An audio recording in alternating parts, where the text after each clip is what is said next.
Ready? BSI, I got my gloves on, scene safe. We're going to be doing a comprehensive normal pediatric physical exam on this patient today. I'd approach the patient. Like I said, BSI, I got my gloves on, scene safe. Ask the patient to see what was going on with him today.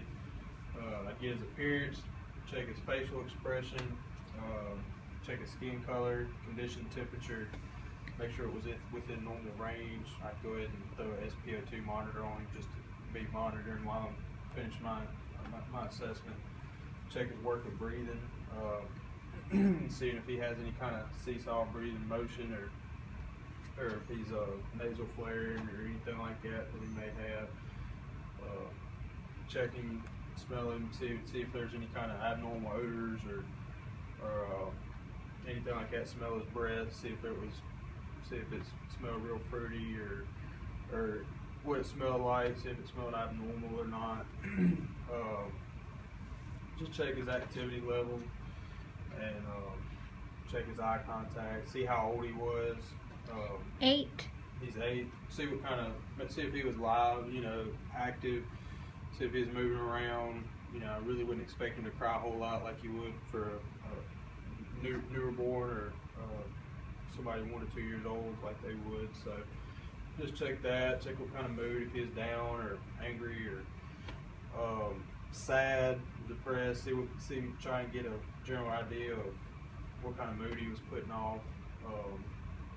I'd check his mental status. I'd make sure he is oriented to person, place, time. Check his memory. See if he remembered. See if he could remember what was happening a few minutes ago, and see if he could remember maybe what happened yesterday's short and long-term memory. Get his vital signs. I'd check his blood pressure. With our BP cuff, I'd check his pulse rate, which would read off of our monitor. We'd have our monitor hooked up to. Check his pupils. Make sure they're equal, round, reactive to light. Again, check his respiration rate. Check his temperature. We've already assessed his temperature. See if it was cool, clammy, warm, diaphoretic, dry, anything like that. Let's see. I'll check his weight. See how much he weighed in kilograms for an 8-year-old. See if he was a bigger fella or a smaller guy. See how tall he was. I'd check his height. See how tall he was. Let's see. I'd check under his nails for any kind of cleanliness or condition or growth, anything like that. Making sure that they all look good. Making sure there's no kind of abnormality, anything like that, bruising or blood or anything coming from those.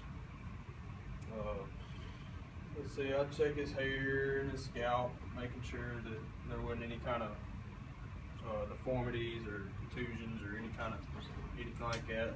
See, like he got a split in the scalp right here.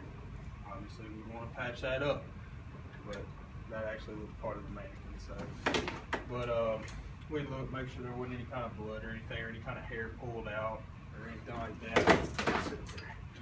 And check around his ears and stuff. Check behind his ears for any kind of like battle signs or any other kind of injuries that he may or may not have. Check in his ears, make sure he didn't have any kind of blood or CSF or anything like that. Check his hearing. Check him from this side, see if he can hear out of that ear, and check him on this side, making sure he can hear out of this ear fine, and everything like that. Check his nose for any kind of deformity or, like I said, any kind of nasal flaring or anything. Make sure there's no blood or any kind of fluid or anything draining from there. See if he may have a cold or something. I do the same thing with his mouth. I check, see if there's any blood or any kind of fluid or anything coming from there. Making sure his upper airway was patency, making sure he didn't have any kind of stridor or wheezing or anything like that. Making sure he was moving adequate air. Check his jaw tension and making sure that he could open his mouth willingly, upon request and everything like that.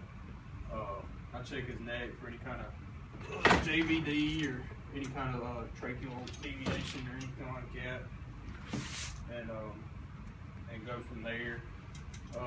Then we can move on. We could check his chest, making sure he didn't have any kind of chest wall movement, expansions, or making sure the skin was good there, and making sure he didn't have any kind of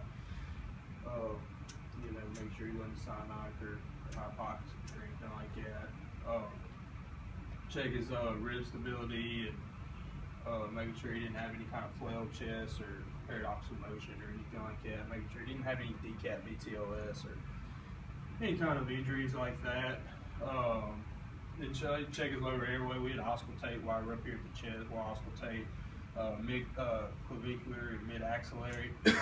Making sure he didn't have any wheezing or any kind of abnormal lung sounds or breath sounds or anything like that we couldn't hear without our auscultation or anything. And then we'd check his heart flow. We'd check his S1 and S2 sound, making sure that all sounded good, listen for any kind of murmurs or anything like that, and check his abdomen, feeling, palpating, checking for any kind of decap, VTLS, tenderness,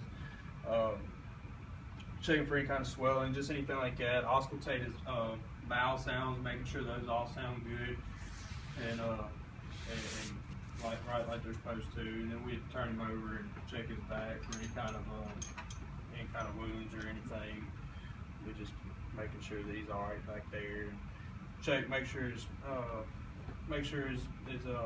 spinal column feels in line, and there's no kind of injury or tenderness or anything like that. Make sure there's no kind of wounds or scars, anything of that nature or anything. And move on to the pelvis, and we'd compress the pelvis, rock it, make sure it felt stable and like it was supposed to. Yeah, just make sure it was normal, and check the male genitalia area, inspect for any kind of wounds, rashes, or drainage, anything like that. Or if it was a female, we'd do the same thing for her. Make sure there wasn't nothing serious going on or abnormal. Check the legs, the lower extremities, the legs, feet, make sure there wasn't any kind of injuries or anything like that. Make sure all the skin color looked right. Make sure there wasn't any kind of new or past wounds or anything of that nature, and check for any kind of deformity or anything. Check his feet. We check his PMS in his feet, making sure that they were okay. Make sure he could move his feet and kick around, and make sure he had feeling and all that good stuff and everything. And check the color, check all that. We do the same thing for his arms and his hands. Same thing we did for his feet. We check the color, make sure there wasn't any deformities. Check pulse, motor sensation. Make sure that was all normal, and make sure he had all his fingers and toes and everything of that nature. And then we just reassess the patient, just evaluate. If we're transporting to the hospital, just reevaluate and everything like that. Make sure he could grab my hands and push on them, pull on them, everything like that. Same thing with his feet. Make sure he could push and rock his feet against mine, move his legs in and out against mine. Same thing with his knees and his arms. Make sure he can move them in and out against my hands. Make sure he can follow commands with his eyes, with my fingers. Make sure he can follow that. And that's about it. Just keep monitoring en route to the hospital, done with the station.